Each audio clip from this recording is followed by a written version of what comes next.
कि नेहरू जी भी शिक्षित थे, जिन्ना भी शिक्षित था। असली भ्रष्टाचारी जितने भी इस देश में नाम उछाले जाते हैं सब शिक्षित हैं। क्या इस देश के किसान भ्रष्टाचार करता है? नहीं। क्या इस देश का मजदूर भ्रष्टाचार करता है? कौन भ्रष्टाचारी है इस देश में? अमीर गरीब आदमी भ्रष्टाचारी?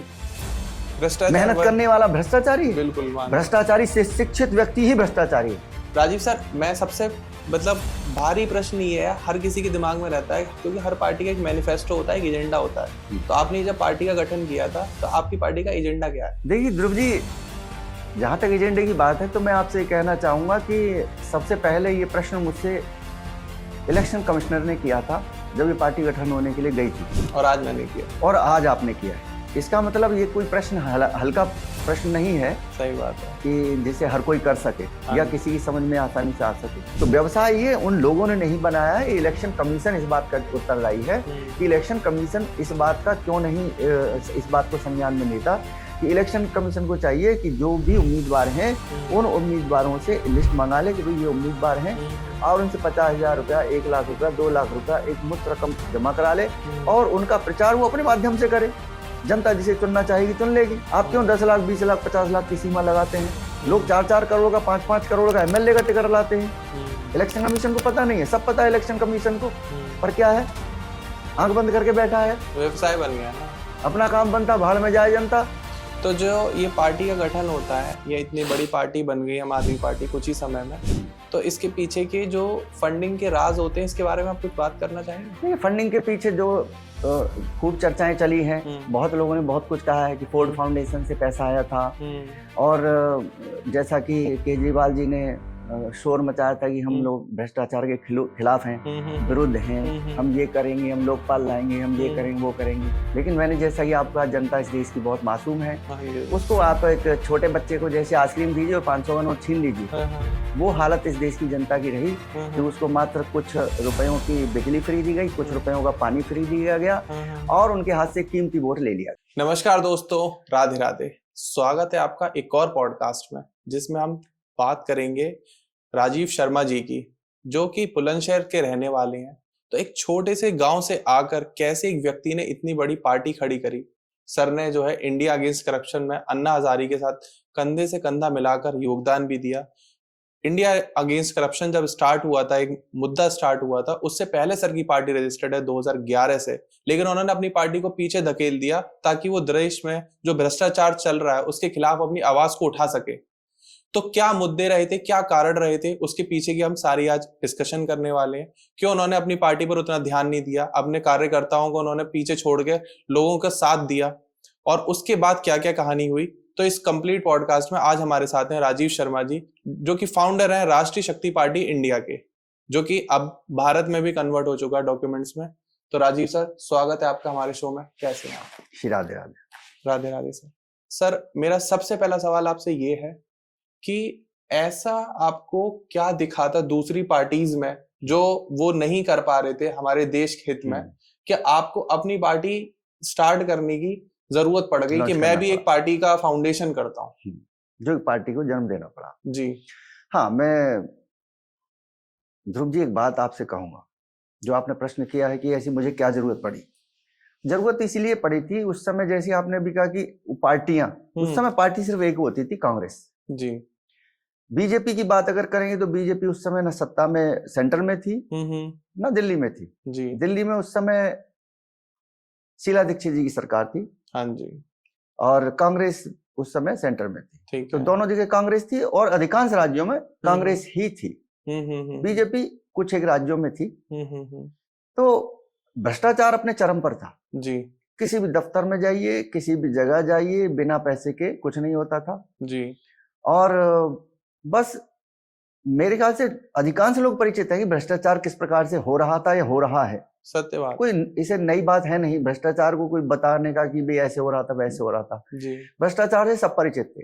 फिर उसी में कॉमनवेल्थ घोटाला, जहां एक भयानक ही घोटाला था कि जो चीज किराए पे 40 रुपए मिल सकती थी उसे 400 रुपए का किराए पे लिया गया, और अनेक इस प्रकार की बातें थी। बिल्कुल। तो उस समय दिमाग में सिर्फ एक ही बात, क्योंकि शायद ये डीएनए में हमारे है कि राष्ट्रवाद, बिल्कुल, देश हित, समाज हित, जिस चीज से समाज का हित होता हो, ये चीजें जो सर पे जो बैठी हुई थी, उन्होंने इस बात के लिए प्रेरित किया कि अगर मैं कांग्रेस में जाता हूं तो मुझे पार्टी गाइडलाइन फॉलो करनी पड़ेगी। ऑब्वियस है।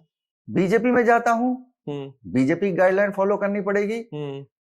मुलायम सिंह यादव जी की पार्टी में जाता हूं तो मुझे उनकी पार्टी की गाइडलाइन फॉलो करनी पड़ेगी। बिल्कुल। लिहाजा मैंने अपने मंच का निर्माण करना चाहा, जिसका परिणाम था कि राष्ट्र शक्ति पार्टी का गठन हुआ। इंडिया इसलिए लगाना पड़ा कि कुछ अपनी पॉलिसीज होती हैं वहाँ इलेक्शन कमीशन में, उनके कारण इंडिया लगाना पड़ा और राष्ट्र शक्ति पार्टी इंडिया का इस प्रकार गठन हुआ। और जहां तक जरूरत की बात है, मैंने बताया आपको उस समय भ्रष्टाचार चरम पर था और चरम पर होने के कारण मैं अपनी बात लोगों तक पहुंचाना चाहता था और भ्रष्टाचार से किसी प्रकार से हम मुक्त हों, इस पर एक विस्तृत चर्चा करनी थी। उसी बीच में इंडिया अगेंस्ट करप्शन आ गया जी, जिसमें अन्ना जी को देखा मैंने तो मुझे लगा कि भले आदमी है और कुछ अच्छा करने वाले हैं देश के लिए, तो इसलिए उनके साथ गए और उनका जितना हम तन मन धन से योगदान दे सकते थे अपनी पार्टी को बॉक्स में डाला, अपने कार्यकर्ताओं के साथ उनके साथ लगे। और उसके बाद एक जो वहां जब दृश्य देखा गया वो इस प्रकार का दृश्य था कि लगा कि सब कुछ आयोजित है, प्रायोजित है। कुछ समय जब वहां गुजारा तो सारा इंडिया अगेंस्ट करप्शन ऐसा लग रहा था कि जैसे आयोजित है, प्रायोजित है। तो राजीव सर, जब 2011 में आपने अपनी पार्टी का गठन किया और उसके बाद इंडिया अगेंस्ट करप्शन जो कि एक समूह है, अन्ना हजारे जी, अरविंद केजरीवाल जी और भी बहुत सारे नेता, चर्चित सेलिब्रिटीज उसमें समूह में इकट्ठे हुए, तो उसके बाद आपको क्या लगा कि उनकी सोच क्या है और उनके पीछे का मोटो क्या था स्टार्ट करने का? देखिए, जहां तक मैंने ऑब्जर्व किया जी, जैसा मैं कह चुका हूं आपसे, जब मैं उस समय कुछ समय उनके साथ रहा, तन मन धन से सहयोग दिया और जब उसको डीपली ऑब्जर्व किया तो पता चला कि वो सब मतलब आयोजित प्रायोजित है। अब आयोजित प्रायोजित किसके द्वारा है इस पे चर्चा नहीं करेंगे वरना बात कहीं और चली जाएगी। बिल्कुल बिल्कुल। जैसा कि मैंने आपको बताया कि वो आयोजित और प्रायोजित था जी, तो उनके पीछे जो सोच थी वो था कि घोटाला बहुत बड़े स्तर पे हुआ था कॉमनवेल्थ का। हाँ जी, कॉमनवेल्थ का घोटाला इतने बड़े स्तर पे हुआ था कि जो ताकतें थी जो देश को चला रही थी उन्हें पूर्ण रूप से एहसास हो गया था कि बीजेपी को आने से अब कोई नहीं रोक सकता। बिल्कुल। बीजेपी को आने से सत्ता में कैसे रोका जाए, इसके लिए ये इंडिया अगेंस्ट करप्शन आरंभ हुआ था और एक प्रायोजित तरीके से वहां पे आम आदमी पार्टी के गठन की पूर्ण रूप से वहां रूपरेखा रची गई थी और उसी संरचना के आधार पर जो वहां पर रूपरेखा बनाई गई थी उससे आम आदमी पार्टी का गठन हुआ और फिर आम आदमी पार्टी आज आपके सामने। तो आपको क्या लगता है जो अपना आईएसी का जो गठन हुआ था उसको सबसे ज्यादा फायदा किसको मिला और किसको नहीं मिला? जनता का फायदा हुआ या कुछ आम लोगों का ही फायदा हो पाया? देखिए, जनता तो भोली भाली है जी, जनता इस देश की ही पूरी, न कि दिल्ली की, पूरे देश की जनता ही मासूम है। और जनता की अगर बात करें तो अधिकांश जगह जनता मासूम ही होती है। कुछ एक लोग चतुर, महाचतुर और काक चतुर होते हैं। हाँ जी। तो कुछ लोग काक चतुर जो होते हैं वो राजनीति में प्रवेश कर गए जी और उन्होंने चतुर लोगों को पीछे धकेल दिया और इस प्रकार से उनका उद्देश्य ही था इंडिया अगेंस्ट करप्शन के गर्भ से आम आदमी पार्टी को निकालना। इंडिया अगेंस्ट करप्शन के गर्भ में वो आम आदमी पार्टी को पहले ही डाल चुके थे, बस कैसे उसको वैध तरीके से निकाला जाए वहां से, उसके लिए इंडिया अगेंस्ट करप्शन का जन्म हुआ। तो जो ये पार्टी का गठन होता है, ये इतनी बड़ी पार्टी बन गई आम आदमी पार्टी कुछ ही समय में, तो इसके पीछे के जो फंडिंग के राज होते हैं इसके बारे में आप कुछ बात करना चाहेंगे? फंडिंग के पीछे जो खूब चर्चाएं चली हैं, बहुत लोगों ने बहुत कुछ कहा है कि फोर्ड फाउंडेशन से पैसा आया था और जैसा कि केजरीवाल जी ने शोर मचाया था कि हम लोग भ्रष्टाचार के खिलाफ हैं, विरुद्ध हैं, हम ये करेंगे, हम लोकपाल लाएंगे, हम ये करेंगे, वो करेंगे। तो अब तो पूरी दुनिया उसको देख रही है कि भारतीय जनता पार्टी ने या मोदी सरकार ने उस विषय को क्यों नहीं उठाया, क्यों दबा दिया कि भाई वो कहाँ से फंडिंग ले रहे थे और बताया तो प्रभावी ढंग से क्यों नहीं बताया जनता को। बिल्कुल, ताकि जनता अपना ही मन बनाती एक गलत आदमी को। लेकिन मैंने जैसा कि आपका, जनता इस देश की बहुत मासूम है, उसको आप एक छोटे बच्चे को जैसे आइसक्रीम दीजिए और 500 का नोट छीन लीजिए, वो हालत इस देश की जनता की रही कि उसको मात्र कुछ रुपयों की बिजली फ्री दी गई, कुछ रुपयों का पानी फ्री दिया गया और उनके हाथ से कीमती वोट ले लिया गया। बिल्कुल। तो यानी उसका सारा फायदा आप कह सकते हैं आम आदमी पार्टी को इंडिया अगेंस्ट करप्शन के गर्भ से निकालना, यही उनका उद्देश्य था और वो उद्देश्य आज आपके सामने। तो राजीव सर, मैं सबसे मतलब भारी प्रश्न ये है, हर किसी के दिमाग में रहता है, क्योंकि हर पार्टी का एक मैनिफेस्टो होता है, एक एजेंडा होता है। तो आपने जब पार्टी का गठन किया था तो आपकी पार्टी का एजेंडा क्या है?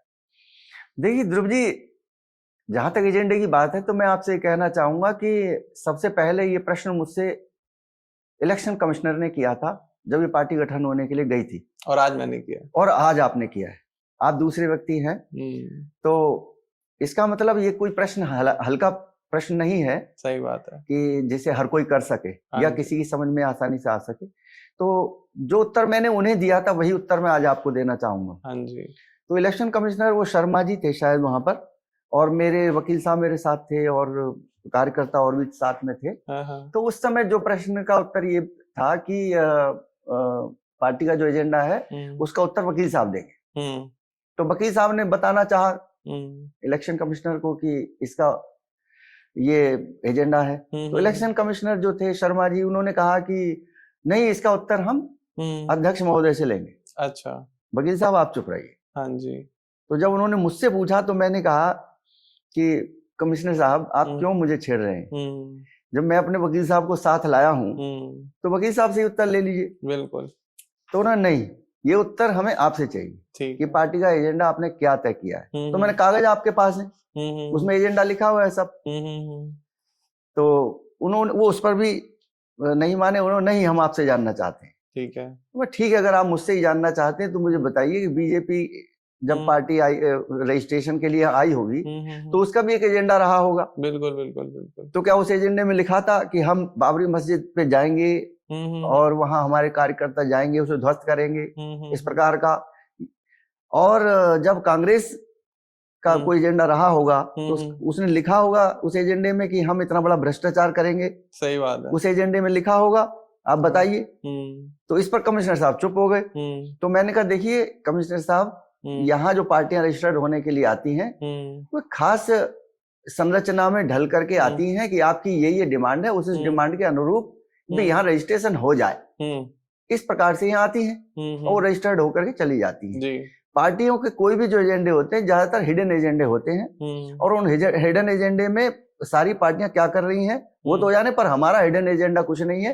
हम तो मानव उत्थान के लिए आगे आए हैं और हम इसी में आगे आना चाहते हैं। हम हर दिशा में मानव उत्थान जिस भी प्रकार से होगा, जिस भी प्रकार से हम किसी को सहयोग कर पाएंगे, हमारा यही एजेंडा है। बाकी हमारा कोई छुपा हुआ एजेंडा नहीं। अच्छा, तो मानव उत्थान आपकी पार्टी का मेन एजेंडा है, मतलब मानव के अधिकारों की बात होती है यहाँ पे, और भ्रष्टाचार मुक्त भारत चाहते हैं। भ्रष्टाचार मुक्त भारत चाहते हैं। कहीं आप धर्म की राजनीति तो नहीं करते हैं? बिल्कुल, धर्म की राजनीति भी करनी पड़ेगी। क्योंकि धर्म सुरक्षित है तो हम सब सुरक्षित हैं। अगर धर्म खतरे में पड़ जाता है तो सब कुछ खतरे में है, फिर बचा क्या आपके पास? तो आप किसी ने 56-57 देश बना लिए जी, तो धर्म के ही आधार पर बनाए हैं। तो क्या हमारा दायित्व नहीं कि हम अपना एक देश, कम से कम एक देश तो अपने लिए रखें धर्म के आधार पर? सही बात है, इसमें क्या बुराई है? और जब बुराई दिखती है तो उसको अपना इलाज कराना चाहिए कहीं। बिल्कुल। हाँ, तो आप आने वाले टाइम में चाहते हैं कि भारत को एक हिंदू राष्ट्र घोषित किया जाए? 100% ये तो होना ही चाहिए।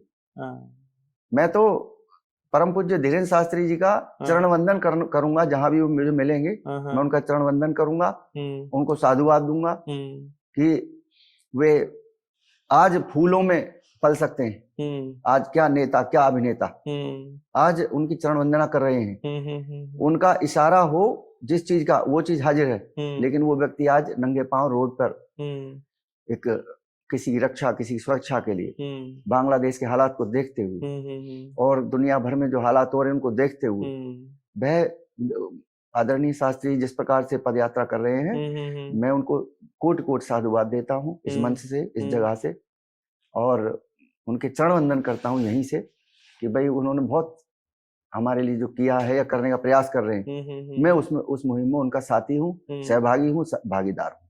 राजीव सर, कार्यक्रम में आगे बढ़ते हैं और मेरा सबसे महत्वपूर्ण सवाल आपसे ये है कि आपको इस वक्त दिल्ली की सबसे बड़ी प्रॉब्लम क्या लग रही है? देखिए, दिल्ली कोई घर तो है नहीं, बिल्कुल 4 लोग वहां है नहीं कि 4 लोगों की समस्याएं हैं। दिल्ली में इस समय कम से कम 2.5 से 3 करोड़ लोग रह रहे हैं। आराम से। और अलग अलग क्षेत्रों की अलग अलग समस्याएं हैं।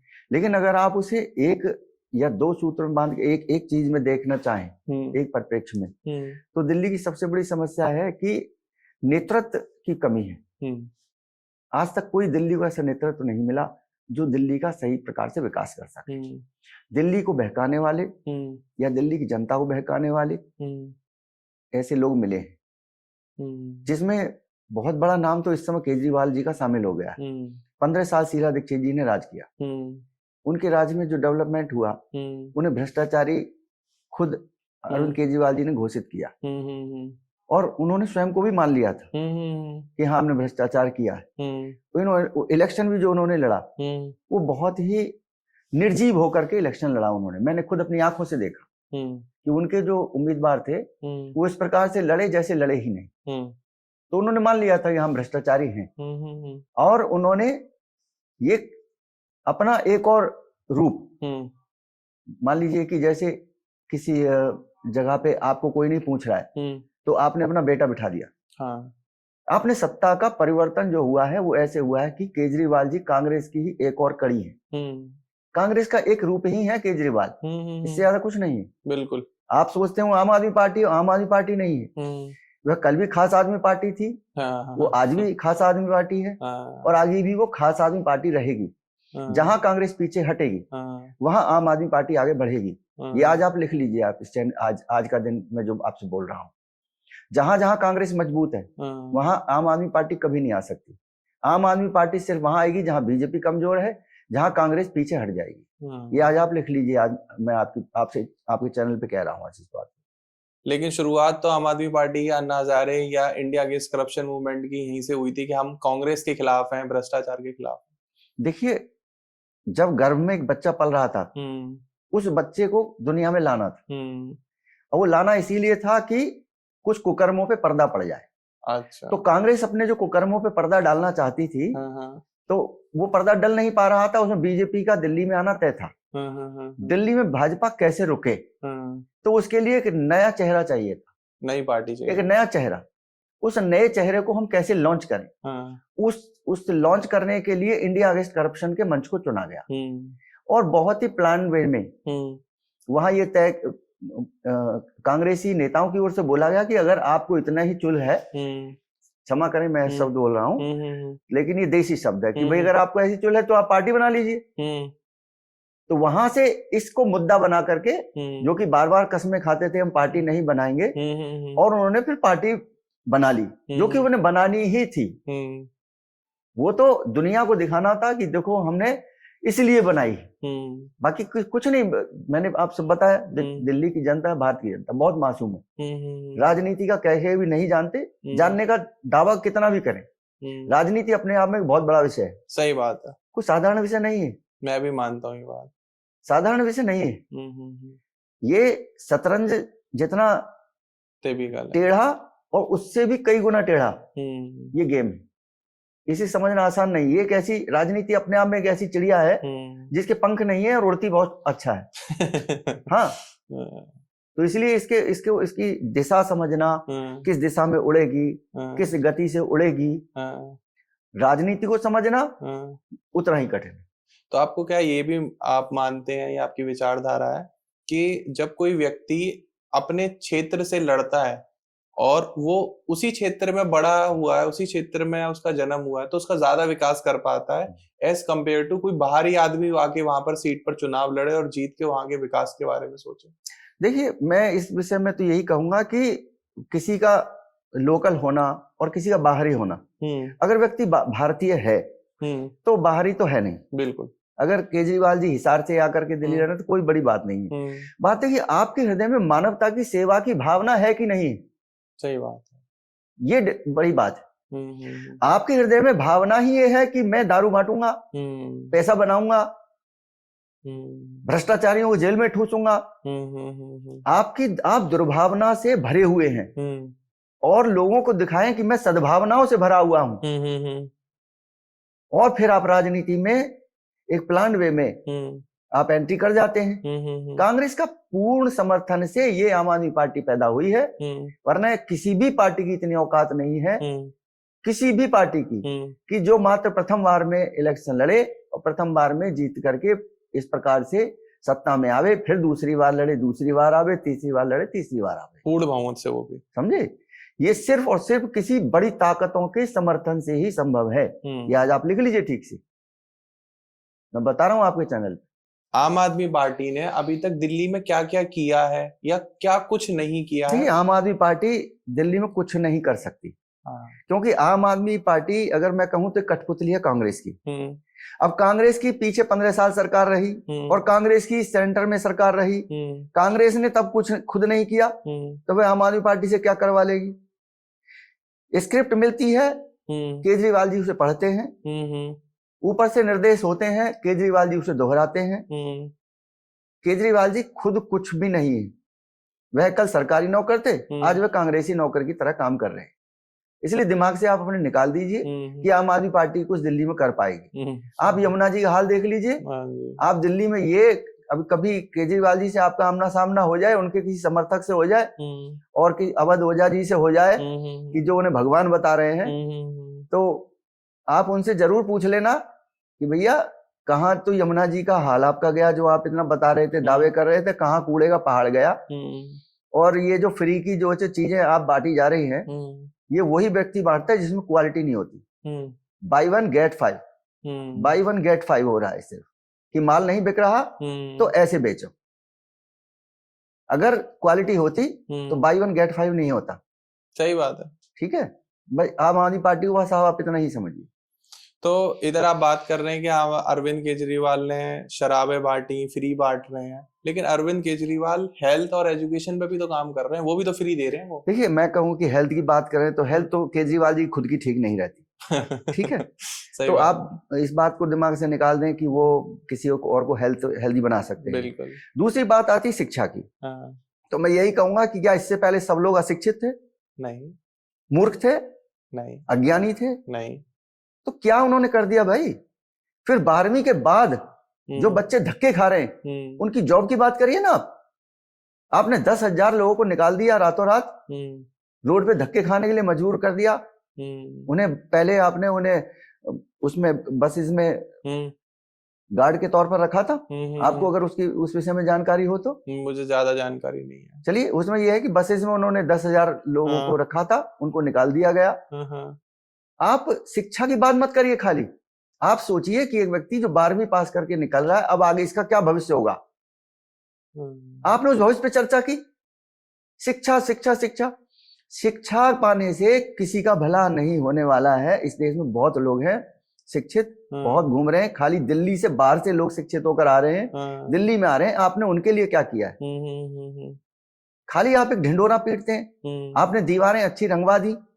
आपके पास कितने ही लोग हैं जो आज भी टेम्परेरी आपके पास शिक्षक काम कर रहे हैं, आप उनको आज तक पक्का नहीं कर पाए। आप दूसरों को जॉब देंगे? आप जॉब की बात कीजिए शिक्षा के साथ साथ। शिक्षित होना बड़ी बात नहीं है। लेकिन अरविंद केजरीवाल तो का कहना तो यही है कि एक साधे सब सदे, सब साधे सब जाए। तो कहते पहले एक एक करके मैं सब कुछ सही करूंगा। ये इतनी बड़ी चीजें हैं कि मैं एक साथ सब कुछ सही नहीं कर सकता। ये तो क्या नाम है, उन्होंने नायक फिल्म देख ली थी कांग्रेसियों ने, और नायक फिल्म के आधार पर उन्हें अनिल कपूर चाहिए था। उनका वो अनिल कपूर उन्हें मिल गया है केजरीवाल जी के रूप में। और वो फिल्म थी, इसलिए वहां सब कुछ चल रहा था ठीक।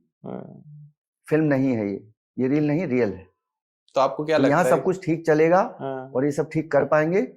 निकाल दीजिए आप दिमाग से। क्यों? कांग्रेस का तो एक कांग्रेस, आम आदमी पार्टी एक ही सिक्के के दो पहलू हैं। इसे आप अलग कर करके बार बार कम से कम इस समय मत देखिए, अलग अलग मत समझिए। तो जो दिल्ली में अभी हमारी जो आम आदमी पार्टी है, उन्होंने क्या कर रखा है कि फ्री इलेक्ट्रिसिटी और फ्री वाटर दे रखा है आम जनता के लिए। ठीक है, कुछ लिमिट तक, यहाँ तक आपकी फ्री बिजली रहेगी।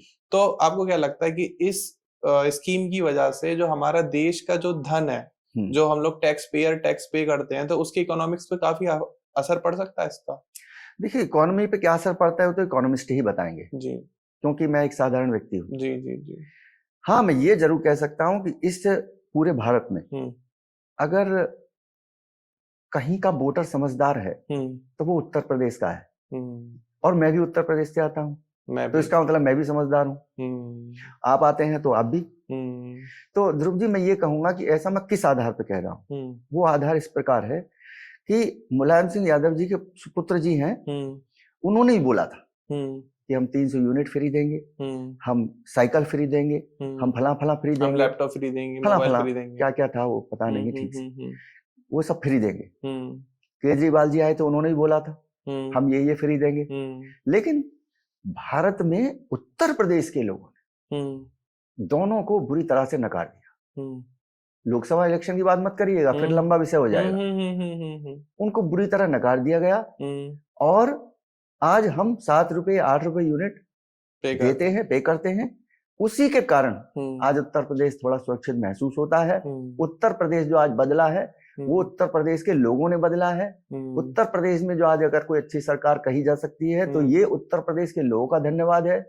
उत्तर प्रदेश के लोगों में लालच नहीं था, अगर वे भी लालची हो जाते तो ऐसी सड़ी हुई गवर्नमेंट को हम देखते, ऐसी सड़ी हुई सरकार को हम देखते, जहां रात दिन हत्याएं, जहां रात दिन अपहरण, जहां रात दिन लूट, और एक खास वर्ग का, जैसे लोग शांति समुदाय बोलते हैं, क्या क्या बोलते हैं, उनका वर्चस्व स्थापित हो चुका होता। लेकिन धन्यवाद है उत्तर प्रदेश के लोगों का, उन्होंने लालच को दूर से ही प्रणाम किया, और उसके लिए वो आज भी भुगतान कर रहे हैं। ये सरकार का दायित्व है, उत्तर प्रदेश सरकार का दायित्व है कि उनके बिलों को कुछ कम करे।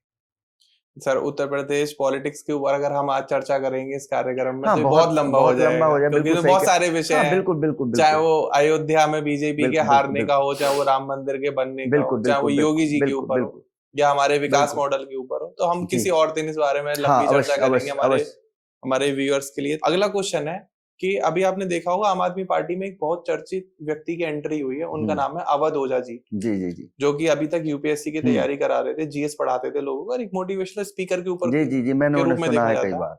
तो आपको क्या लगता है कि वो एक ट्रम्प कार्ड साबित हो सकते हैं आम आदमी पार्टी के लिए, क्योंकि उनको टिकट मिल चुका है पड़पड़गंज से? देखिए, ट्रम्प कार्ड अगर अवध ओझा जी होते तो केजरीवाल जी अनेक प्रकार की जो रेवड़ियां बांटने की अभी से बात कह चुके हैं कि 1 लाख देंगे, 10 लाख का वो इंश्योरेंस देंगे, और लड़कियों की शादी पर देंगे, और ये देंगे और वो देंगे। अगर उनको व्यक्ति में किसी में क्वालिटी होती है तो मैंने आपसे पहले ही कह दिया कि बाई वन और गेट 5 ये नहीं होता, ये आरंभ हो चुका है कि हम ये देंगे, हम वो देंगे। आप किसी गधे को भी खड़ा कर दीजिए, और अवध ओझा जी ने जिस प्रकार से आकर के जिस प्रकार से चरण चाटना आरंभ किया है वह दुनिया देख रही है। उनकी सारी इज्जत धूल में मिल चुकी है। पड़पड़गंज की जनता ही जाने कि अपनी वोट को नष्ट करेगी, भ्रष्ट करेगी, हालांकि उनके पास ऑप्शन नहीं। मोदी जी फैक्टर यहाँ काम करेगा नहीं, योगी जी फैक्टर काम कर सकता है। तो अवध ओझा जी बिल्कुल मेरी निगाह में तो जीरो आदमी है। पार्टी के नाम से कुछ वोट मिल जाए तो अलग बात है, और ये फ्री रेवड़ियों के चलते कुछ मिल जाए तो अलग बात है। जीत सकते हैं, इसमें कोई बड़ी बात नहीं है, क्योंकि भारत की जनता बहुत, मैं बता चुका हूँ, बहुत भोली भाली है। सही बात है, उसको बहुत कुछ पता नहीं जी। लेकिन वो काफी शिक्षित व्यक्ति है। उन्होंने अभी अपने कुछ इंटरव्यूज में कुछ ऐसी बातें भी बोली है कि मेरे पास 1300 IAS है, IPS IRS तो हटा दूं, 1300 IAS है मेरे पास, मैं किसी से भी बोल दूंगा तो ये हो जाएगा, मैं वो हो जाएगा, इस तरीके से मेरे कनेक्शन बहुत स्ट्रॉन्ग है। तो इससे क्या आम आदमी पार्टी को कुछ वो स्ट्रॉन्ग वो मिल सकता है सपोर्ट? आपने बहुत अच्छा प्रश्न किया अभी अनजाने में, कि वो बोलते हैं बहुत शिक्षित हूँ। तो देखिए, खाली शिक्षित होने से काम नहीं। आज आप इस बात को तो आप नोट कर लीजिए ठीक से जी। ये आप आज अभी इसको, आपका जो कार्यक्रम है, आपके चैनल्स हैं, अभी शैशव अवस्था में है जी, और आगे बढ़ेगा जी, युवा भी होगा। हाँ जी। तो शिक्षित होना ये एक अलग मैटर है, और दीक्षित होना ये अलग मैटर है।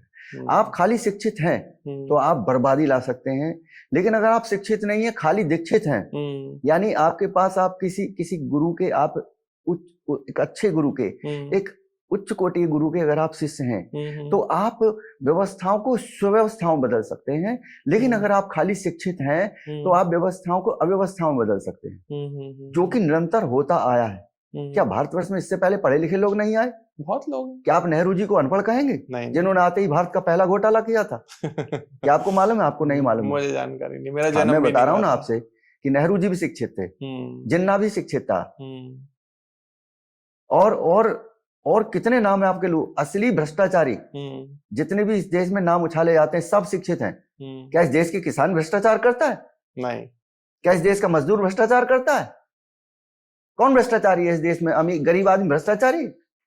मेहनत करने वाला भ्रष्टाचारी? बिल्कुल। भ्रष्टाचारी से शिक्षित व्यक्ति ही भ्रष्टाचारी है। तो शिक्षा कौन सी शिक्षा है? कैसी शिक्षा है? इस शिक्षा पे प्रश्न चिन्ह लग चुका है। कितने लोग इस बात को मानते हैं मुझे फर्क नहीं पड़ता, मैं तो अपने भाव प्रकट कर रहा हूं आपके सामने। तो इसमें कोई फर्क नहीं पड़ता कि उनके पास 1300 IPS हैं या IAS हैं या IRS हैं, कोई फर्क नहीं पड़ता इस बात से कि वो उनके लिए कितना काम करेंगे, वो उनके लिए कितना काम करेंगे, वो उनके चरण वंदना करेंगे या वो उनकी चरण वंदना करेंगे, कोई फर्क नहीं पड़ता। ये सब हवाई बातें हैं कि मेरे पास इतने लोग हैं, मैं ये कर सकता हूँ। आते ही जो व्यक्ति कृष्ण को, केजरीवाल जी को भगवान बताने लगे, भगवान ही उससे आदमी से बचाए कि ऐसी चरण वंदना तो हमने आज तक नहीं देखी कि आए हुए मेरे ख्याल से कुछ ही घंटे बीते कि केजरीवाल को भगवान बता दिया, कृष्ण बता दिया, राम बता दिया। तो आपको क्या लगता है आम आदमी पार्टी के जीतने के पीछे के कारण क्या हो सकते हैं? हाँ, ये भी एक बहुत अच्छा प्रश्न आपने किया है कि उनके जीतने के पीछे कारण, आपको पीछे इतिहास में जाना पड़ेगा। और इतिहास में एक, जैसा हमारा भारत इतिहास में रामायण का एक बड़ा महत्वपूर्ण स्थान है। रामायण में बड़ा महत्वपूर्ण किरदार है बाली। है। आपने अगर बाली के विषय में सुना हो ध्रुव जी, तो आपको पता होगा कि वरदान प्राप्त था उसे, आदिशक्ति ले लिया करते थे। उसमें ये वरदान था ब्रह्मा जी से कि खुद की शक्ति तो रहेगी पूरी और सामने जो भी आएगा उसकी आधी शक्ति उसमें आ जाएगी, जिसके कारण श्री राम जी ने छुप करके उस पर वार किया, प्रहार किया। तो आम आदमी पार्टी को आप थोड़ी देर के लिए देखेंगे तो बाली का रूप है आज वो। अब आप पूछें कैसे, तो मैं उसे कहना चाहूंगा अपने सुनने वाले भाइयों से, आपसे, कि देखिए, जैसा कि मैंने कहा कि वह कांग्रेस का पुत्र है, आम आदमी पार्टी कांग्रेस की पुत्र पुत्री जो भी है। तो कांग्रेस का एक बहुत बड़ा वोट बैंक है मुस्लिम्स जी, वो टोटल सपोर्ट आम आदमी पार्टी हो गई। हाँ, ठीक है। आम आदमी पार्टी के साथ टोटल क्रिश्चियन जुड़ गए, बीजेपी को वो ना के बराबर लाइक करते हैं, बिल्कुल। मुस्लिम्स ना के बराबर लाइक करते हैं, राष्ट्रवादी लोग लाइक करते हो। 2 वोट हो गए।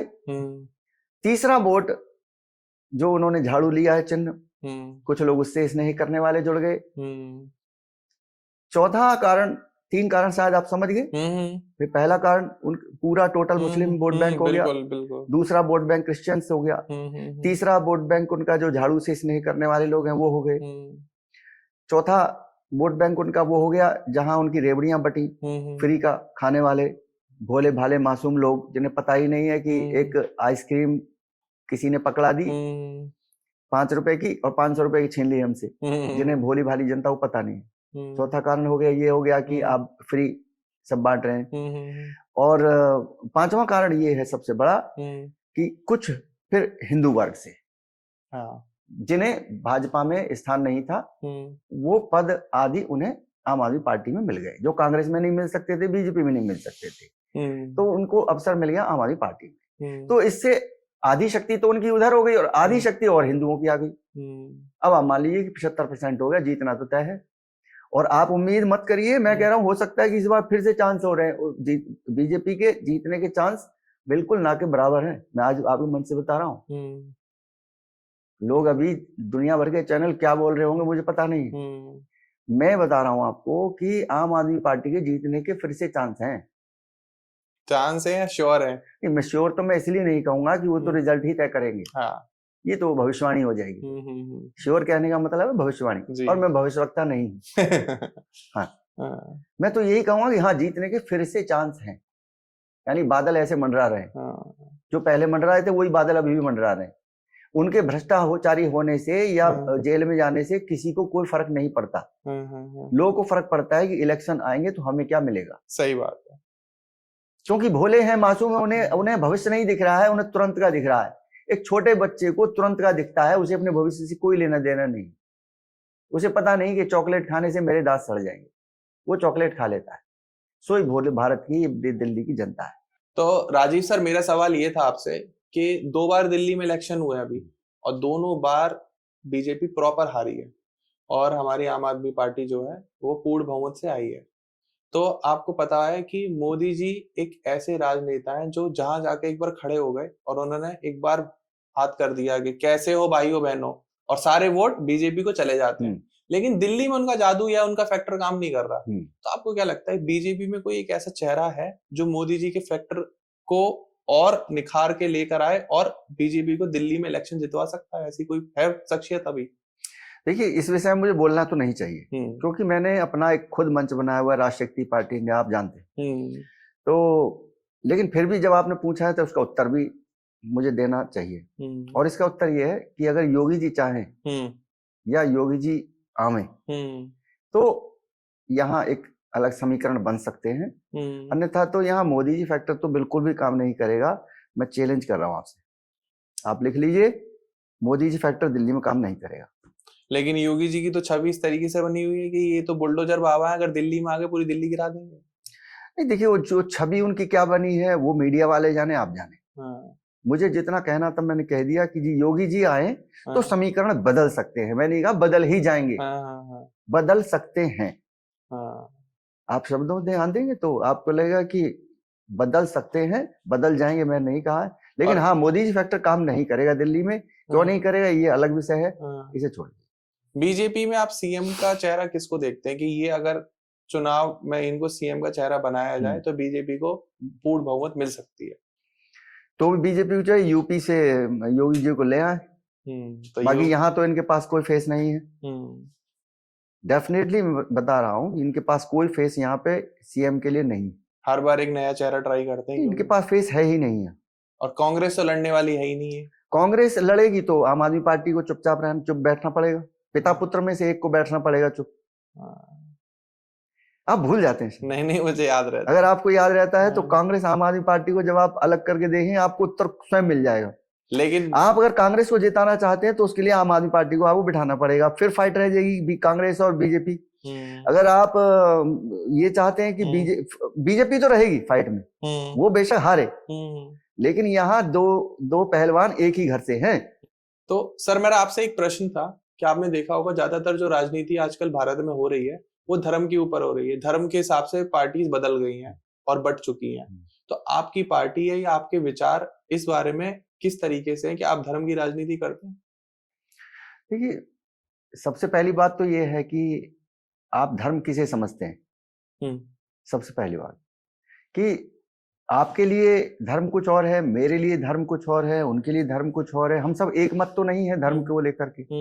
लेकिन जहां तक फिर बात आती है धर्म की राजनीति की, तो फिर इसे सीधे सीधे शब्दों में अगर आप कहना चाह रहे हैं तो शायद कहना चाह रहे हैं कि ये हिंदू मुस्लिम की राजनीति। हाँ, बिल्कुल, शायद जो मैं समझ पा रहा हूँ। क्योंकि आज जब धर्म की बात आती है तो यही है, लोग घुमा फिरा के चाशनी में डुबो करके प्रश्न करते हैं। तो वो भी आपने भी ऐसा ही शायद किया है कि बात अब जो आ रही है कि धर्म की, तो ये अब इस देश का भविष्य बन चुका है कि यहाँ दो बड़े दुकानदार थे और छोटे छोटे दुकानदार आ गए। दो बड़े दुकानदार थे, पहले दुकानदार थी कांग्रेस, एक और दुकानदार आई बीजेपी, और फिर उसके बाद अन्य अन्य दुकानें खुलनी शुरू हुई। तो कांग्रेस के जो ग्राहक थे, वो जिन्हें आप वोटर कहते हैं, तो कांग्रेस के जो ग्राहक थे वो अलग, वो फिक्स हैं। उन्हें मालूम है ग्राहकों को हमें कहाँ जाना है, वोटर्स को मालूम है कहाँ जाना है। फिर धीरे धीरे धीरे धीरे जैसे जागरूकता आई तो एक अन्य समाज जिसे हम लोग हिंदू कह सकते हैं, उन्हें समझ में आया कि हमें ये दुकान कांग्रेस वाली सूट नहीं कर रही है, हमें इस दुकान पे जाना चाहिए। सही बात। वो उधर बट गए। तो इसी को सब चाशनी में डाल डाल के कहते हैं सब हिंदू मुस्लिम धर्म, ये सब है। धर्म का इससे कोई लेना देना नहीं है। इस समय दुकानें खुली हुई हैं। अगर आप कहेंगे राष्ट्रशक्ति पार्टी इंडिया भी एक दुकान है, तो मैं कहूंगा ये दुकानें हैं, इसीलिए मैंने एक पार्टी गठन किया है, संगठन गठन किया है कि ये दुकान के तौर पे ना करके देश के हित में, समाज के हित में हम कुछ काम कर सकें, इन दुकानों से अलग हटके। धर्म की राजनीति नहीं, धर्म से ऊपर उठ करके, जिसे हम धर्म समझ रहे हैं उस धर्म से ऊपर उठ करके, हिंदू मुस्लिम से ऊपर उठ करके हम समाज के लिए कार्य करें, मानव धर्म की राजनीति, मानवता की राजनीति करें, मानवता की रक्षा की राजनीति करें, मानवता की रक्षा, इसे आप विशेष रूप से ध्यान रखें कि मानवता की रक्षा की राजनीति ना बीजेपी कर रही है, ना कांग्रेस कर रही है, ना आम आदमी पार्टी कर रही है। उन्हें मानवता से कोई लेना देना नहीं है। उन्हें इस बात से मतलब है कि मेरी सीट कैसे बचती है, ये मेरी सीट कैसे बचती है, मैं फिर से सत्ता में कैसे आता हूँ। अगर मैं सत्ता में नहीं आया तो पिछले 5 साल जो मैंने पाप किए हैं या जो 10 साल मैंने पाप किए हैं वो ये आते ही सबसे पहले उधेड़ेगा, और उधेड़े ना उसके लिए मुझे उसको कीमत देनी पड़ेगी। तो जो मैंने कमाया पिछले इतने 100 करोड़ उसमें से इनकी सेवा करनी पड़ेगी। इसलिए सब पार्टियां चाहती हैं हम हैं तो हम ही बने रहें, दूसरा कोई ना आवे। तो धर्म की राजनीति का यहाँ कोई प्रश्न नहीं है। यहाँ सिर्फ एक दुकानें ये लोग खोल के बैठे हैं, उन दुकानों को लोग चला रहे हैं। बीजेपी का काम है हिंदुओं को डराना, वोट लेना। कांग्रेस का काम है कि मुसलमानों को सब प्रकार से प्रोत्साहित करना। आम आदमी पार्टी का काम है कि भाई फ्री का एक लॉलीपॉप दे करके और उनके हाथ से कीमती वोट ले लेना। भारत की जनता मैं कह चुका हूँ मासूम है, भोली भाली है, उनको अपने हितों की इतनी चिंता है, समझ ही नहीं तो हितों की चिंता होगी कैसे। सही बात। मुट्ठी भर लोग हैं जो ये जानते हैं राजनीति मतलब कौन सही में सेवा करना चाहता है, मुट्ठी भर लोग। बाकी लोग, मुट्ठी भर लोगों को ही उन लोगों को समझाना पड़ेगा कि भाई ये सही है ये गलत है। वो मुट्ठी भर लोग आगे आते नहीं है, वो अपने कंफर्ट जोन से बाहर आना नहीं चाहते, इसलिए सब उलट पुलट हो जाता है। डरते हैं ना सर बोलने से, क्योंकि इतने बड़े बड़े नेक्सस चल रहे हैं, आपको पता है। मैं आज आपके साथ आपके चैनल पे खुल करके बोल रहा हूँ तो उसका कारण है कि मैं बताना चाहता हूँ कि हाँ भाई ये सब इस प्रकार से हो रहा है। अब जो समझना चाहता है समझे, और जिसने अपने कान और आंखें बंद कर रखी हैं वो तो बंद ही रहेंगे, उनको कौन खोलेगा। तो आपकी नजर में एक सफल राजनेता कैसा होना चाहिए और हमारे देश हित के लिए उसके क्या निर्णय होने चाहिए, इसके बारे में आपके क्या विचार है? हाँ, मैं बहुत बढ़िया बात आपने कही है। एक सफल राजनेता अगर आप कहेंगे तो जो मेरे अपने होश की बात है कि भाई मैंने जिन्हें समझा है, मेरी वो सुभाष चंद्र बोस जी, वो एक सफल राजनेता थे। उन्होंने देश और समाज के लिए सब कुछ से हट करके, परिवार का त्याग करके, अपने तमाम इच्छाओं का त्याग करके इस देश और समाज के लिए बहुत कुछ किया, बहुत कुछ दिया इस समाज को। तो मेरा पहला नाम है सुभाष चंद्र बोस, और फिर वल्लभ भाई पटेल जी आते हैं, और उसी क्रम में फिर लाल बहादुर शास्त्री जी आते हैं। लाल बहादुर शास्त्री जी ने बिना किसी बात की परवाह किए अपने लक्ष्य की ओर ध्यान रखा, और उन्होंने इतिहास में वो एक दृश्य पैदा किया कि जहां बहुत लोगों को घुटने टेकने पड़े, लेकिन उसको मैंने जैसा कि अभी आपको कहा कि शिक्षित होना काफी नहीं है, दीक्षित होना काफी है। किसी आप में गुण होना बहुत आवश्यक है। तो ये शिक्षित लोग थे जिन्होंने 90,000 सैनिकों को ऐसे ही, किसी ने तो बड़ी मेहनत से बलिदान दे करके 90,000 सैनिकों को घुटने टिकाए थे। कितने बलिदान दिए हैं, और बिना किसी रिजल्ट के, बिना किसी परिणाम के, सुपरिणाम के वो 90,000 वापस कर दिए गए। हमारे सैनिक वहां से नहीं लाए गए, उनके सैनिक वापस कर दिए गए। तो उन्होंने जो लाल बहादुर शास्त्री जी ने जो किया, मैं उन्हें सफल राजनेता के तौर पर देखता हूँ। उनके क्या उनके साथ हुआ, क्या हश्र हुए, वो एक अलग मैटर है, लेकिन वो एक सफल राजनेता थे। उन्होंने इस देश को कुछ दिया था। जो देश को, समाज को कुछ दे सकता है उसको आप नेता मानिए, सचमुच नेता मानिए। जो इस समाज को कुछ नहीं दे सकता वह नेता कहलाने का हकदार नहीं है, वह नेता के बेस में लुटेरा है। आज के टाइम में पॉलिटिक्स भी एक बिजनेस बन चुका है जी, लोगों ने इसे प्रॉपर बिजनेस बना लिया है जी। अब लोगों का देश सेवा या देश हित में काम करना या देश के लिए सोचना या समाज के लिए सोचना शायद ये कम रह गया है। आप इस बात से सहमत हो? देखिए, जहां तक बात है कि ऐसे लोग आ गए हैं तो इसमें सबसे पहले जो दखलंदाजी बनती है चुनाव आयोग की बनती है। जी। चुनाव आयोग कहाँ बंधा हुआ है वो चुनाव आयोग समझे। जी। चुनाव आयोग को ये दिखाई नहीं पड़ता है कि वह हर इलेक्शन में, छोटा हो बड़ा हो, जी, खर्चे की सीमा तय करते हैं। खर्चे की सीमा मान लीजिए कि पार्षदी का इलेक्शन लड़ना है सपोज, अब 8 लाख की खर्चे की सीमा तय कर दी गई, या 16 लाख या 10 लाख जो भी। अब इलेक्शन कमीशन जवाब दे कि ये 8 लाख 10 लाख जो खर्च करेगा और फिर जीत कर आएगा, तो 8 लाख 16 लाख 32 लाख जो भी खर्चा करेगा वो उसको रिटर्न चाहेगा कि नहीं? बिल्कुल है। तो व्यवसाय ये उन लोगों ने नहीं बनाया है, इलेक्शन कमीशन इस बात का उत्तरदायी है कि इलेक्शन कमीशन इस बात का क्यों नहीं इस बात को संज्ञान में लेता कि इलेक्शन कमीशन को चाहिए कि जो भी उम्मीदवार हैं उन उम्मीदवारों से लिस्ट मंगा ले कि भाई ये उम्मीदवार हैं और उनसे 50,000 रुपया, 1 लाख रुपया, 2 लाख रुपया एक मुश्त रकम जमा करा ले और उनका प्रचार वो अपने माध्यम से करे। जनता जिसे चुनना चाहेगी चुन लेगी। आप क्यों 10 लाख, 20 लाख, 50 लाख की सीमा लगाते हैं? लोग 4-4 करोड़ का, 5-5 करोड़ का एमएलए का टिकट लाते हैं। इलेक्शन कमीशन को पता नहीं है, सब पता है इलेक्शन कमीशन को, पर क्या है, आंख बंद करके बैठा है। व्यवसाय बन गया ना, अपना काम बनता, भाड़ में जाए जनता।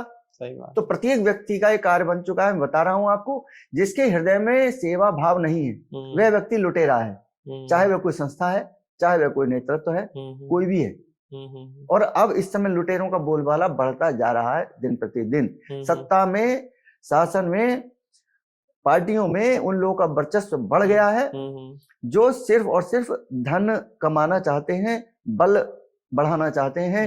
जिनके पास 1,000 करोड़ पहले से है वो एमएलए का इलेक्शन जीत करके वो सेवा करेंगे, वो सेवा करेंगे। सही बात है। अरे धन का घमंड अपने आप में बहुत बड़ा घमंड है। शराब का नशा तो उतर जाएगा, धन का नशा तो उतरता ही नहीं है। सही बात है। उनसे सेवा करा लेंगे आप कि 5 करोड़ का, 4 करोड़ का टिकट लाए एमएलए में और फिर 2 गुना उसमें लगाया आपने। 12 करोड़, 15 करोड़, 20 करोड़ रुपया लगाने के बाद जो व्यक्ति जीत के आया है वह व्यक्ति एक मामूली आदमी की बातें सुनेगा? आप समझ नहीं रहे इस बात को। मैं सर, जनता नहीं समझ रही है। नहीं, जनता को देखिए, हमारा कार्य है कि हम लोगों को इस बात को, आज आपके चैनल पे हम आए हैं, उसका उद्देश्य ये कि ये बातें एक एक से कैसे कही जाएं। सही बात है। अनेक लोगों से बात तक बात पहुंचे। तो ये प्रश्न है, ये प्रश्न इनके दिमाग में भी उठना चाहिए। बिल्कुल कि भाई जो व्यक्ति 8 करोड़, 10 करोड़, 20 करोड़ खर्चा करेगा वह आपकी सेवा करने के लिए नहीं आया, वह स्वयं सेवा करने के लिए नेता बना है। अब आप उसे अपना नेता मानकर बैठे हैं तो आप मूर्ख हैं, वह नहीं। और बता दिया वह लुटेरे हैं। मैं सहमत हूँ। वह लूटने आए हैं, वो लूटेंगे और फिर आप शिकायत करते, आप वही के वही बने रहेंगे। मैं आपके मंच से एक संदेश ये देना चाहूंगा कि लोकल जनता अपने बीच का कोई गरीब आदमी उठा दे, वो आपके लिए कुछ भी ना करे, लेकिन हाँ 5 साल में उसकी गरीबी तो कम से कम दूर हो जाएगी भाई। बिल्कुल, कम से कम एक व्यक्ति गरीबी की रेखा से तो बाहर हो जाएगा। आप तो अमीर को ही और अमीर बना रहे हैं, अमीर को ही वोट दे रहे हैं, जिसके जो अपने पीछे 200 लोगों की भीड़ लेकर चलने की जिसमें क्षमता है, जो 500 रुपए, 1,000 भी शाम को बटने वाले हैं, आप उनको ही वोट दे रहे हैं। उसको ही और अमीर बनाए जा रहे हैं, क्योंकि उसने करना क्या है, उसने संस्थाओं को अपने हिसाब से चलाना है। उसको पता है कि जीतने के बाद उसको पता है कौन सी योजना कहाँ जा रही है। वो पहले ही 20 बीघे जमीन लेकर के वहां बैठ जाएगा। 20 तो आपने कम कह दिया। नहीं, एक सपोज चल रहा है एज ए उदाहरण कि उसे पता है सारी योजनाएं कहाँ जा रही है। बिल्कुल, बस वो पैसा निकालेगा वहां से, 20 का 40 निकालेगा, 40 का 80 निकालेगा, और फिर उसे अगले इलेक्शन में उसे फिर लगाना है। सत्य बात है। उसे नेताओं की सेवा करनी है, उसे आपको चाय भी पिलानी है। अनेक बातें हैं, ये साधारण लोगों के साधारण बुद्धि समझ में नहीं आता कि भाई क्या चल रहा है, कैसे चलना चाहिए। बड़ी गाड़ी में चल रहे हैं तो सब सम्मान ठोकते हैं। एक ईमानदार आदमी अगर रोड पर चल रहा है तो उसको कोई सम्मान नहीं है। एक अजीब प्रकृति सब बन चुकी है। लेकिन क्योंकि आप इसके में क्षमा करें, मैं यही कहूंगा कि जब आप उल्टा सीधे लोगों का अन्न खाते हैं तो आपकी बुद्धि भी उल्टी सीधी हो जाती है। इसलिए मैं हाथ जोड़ के प्रार्थना करूंगा कि भैया उल्टे सीधे लोगों का अन्न न खाइए, आप अच्छे अपनी मेहनत की कमाई खाइए, भगवान पर भरोसा करिए, आपकी बुद्धि स्वच्छ और सुथरी रहनी चाहिए। ये मैं आपसे सबसे कहना चाहता हूँ। लेकिन इस कार्यक्रम का हम लोग बिल्कुल आखिरी में है और मैंने इसमें आपसे काफी सीखा। और होने वाले आने वाले कुछ इंटरव्यूज के लिए या पॉडकास्ट के लिए मैं तैयारी भी करी है, क्योंकि काफी सारे पॉलिटिशियंस के मैं इंटरव्यूज करने वाला हूँ। आप सब लोगों का साथ रहा और ऐसी दुआएं रही तो और ये जो आपने मुझे चीज समझाई है, हो सकता है कि आपको ये आने वाली वीडियोस में मैं पूछूं कि आपके पास तो पहले से 100 करोड़ है, आप देश की सेवा या गरीबों की सेवा क्यों करना चाहते हो, क्या कारण क्या है?